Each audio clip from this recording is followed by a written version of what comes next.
But they talking about me. Who they talking about me? All they talk about is Good morning, good morning. Keyshawn, J. Will, and Zubin on ESPN Radio, ESPN2, Sirius XM Channel 80, and of course, your smart speakers.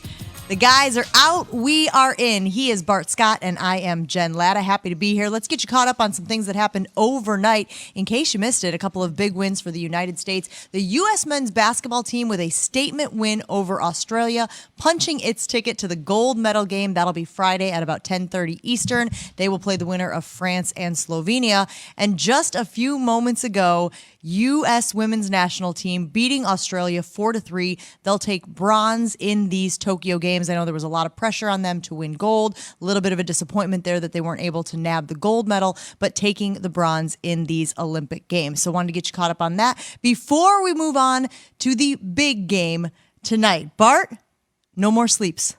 Football is here. No more sleeps. No more sleeps. The time is now. Steelers taking on the Cowboys tonight in the Hall of Fame game. That, of course, in Canton, Ohio. And I know that a lot of people are just excited that football is finally here. You know, our friend Zubin Mahenti sent out a note last night reminding us that this will, in fact, be the longest NFL season in the history of the game because, of course, 17 games, 18 weeks, plus the playoffs. Like, this is the start of what is absolutely a marathon.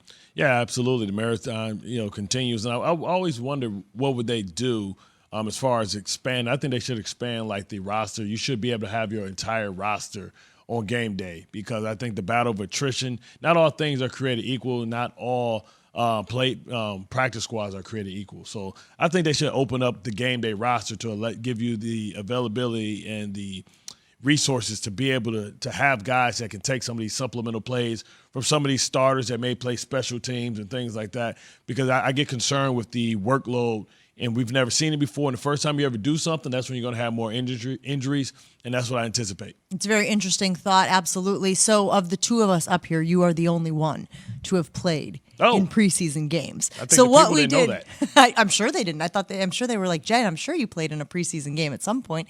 So what we did is we went ahead and pulled your stats. Oh, wow. From your very first NFL preseason game. Evan, you got that for us back there? Oh, man. You really, Evan? You trying First to of all, what do you remember about your first preseason game? Oh, man. I don't even know who my first preseason game was, but I remember one of my early games was against the Lions. And I remember just running down on kickoff and just like that was back in the day where they had like the 4 offensive linemen was the wedge. They held hands. And that was what you called the wedge buster.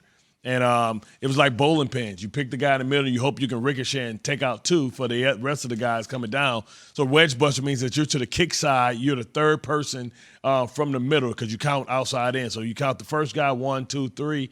I was the guy that ran up the numbers, and my job was to be a wrecking ball.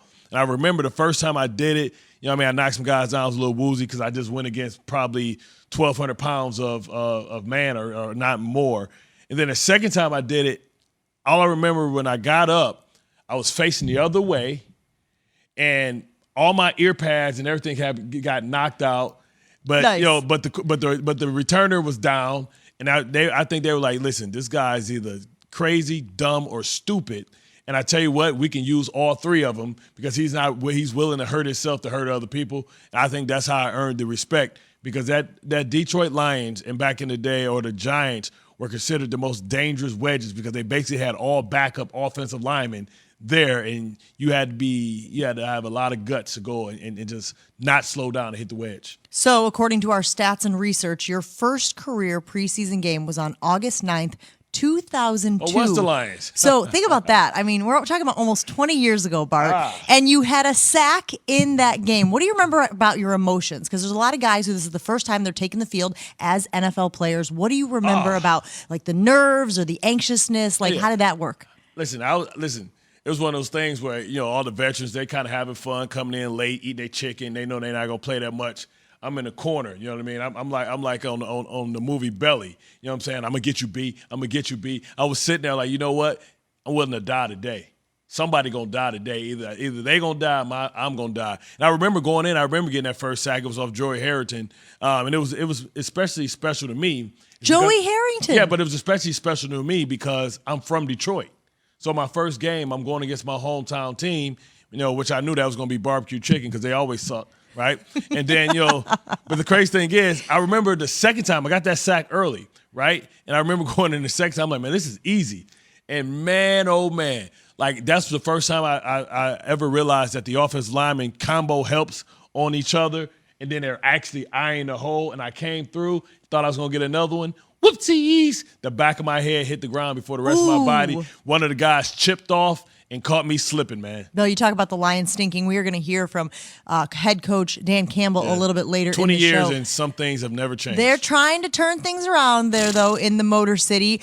So the big game is tonight, and we mentioned that it is the Cowboys taking on the Steelers. We do not expect Dak Prescott. In fact, he didn't travel to Canton to play, and we don't expect Big Ben to play very much at all. So what are you looking forward to? Who do you actually want to see play in this game? If you're not going to get the starting quarterbacks, are you looking for the backup quarterbacks, see what they can do? Nah, I don't care about them. They don't matter because if you're to your backup quarterback, the season's over. It's likelihood that a Kurt Warner situation, we will rally around Kurt and we will play good football. It's not going to happen anywhere else in the NFL. That was an anomaly. What I'm looking for, I'm looking at the tone of these defenses, right?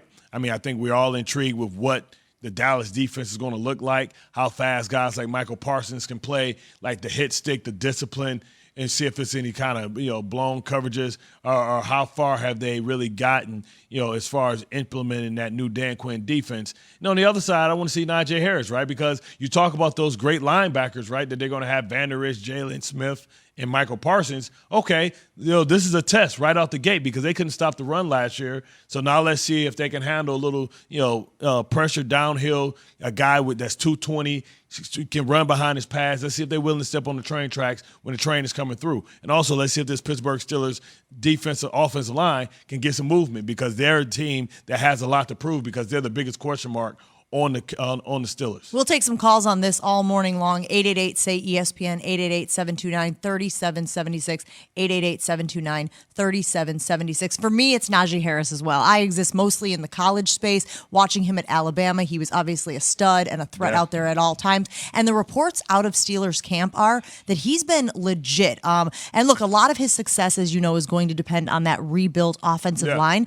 But he's a guy who can make something out of nothing. People who have been watching camp say, even when there's nothing there, even when there's no hole, there's no real estate, somehow he's able to get positive yardage and evade defenders. So I think Najee Harris could be, and this might seem a little presumptuous, but I think he could be the face of that franchise. Big Ben moving on eventually. Yeah, I mean, and again, that defense is always been defensive. You got TJ Watt there as well. You think about, you want to talk about Franco Harris, you want to talk about the bus. They've usually always been identified. Le'Veon Bell always identified with versatile, tough running backs. And maybe he can be like a guy like Edgerrin James who always fell forward, and you look up and it's like, how does this dude get 100 yards? Because sometimes, the 2-3 yard run is more impressive than the 20 to 15 yard run. Who are you looking forward to seeing tonight in the first game of the preseason, the Hall of Fame game tonight, Cowboys versus Steelers? We're both talking about Najee Harris, but who do you want to see? Who do you want to start figuring out how they're going to contribute to the team? Let us know.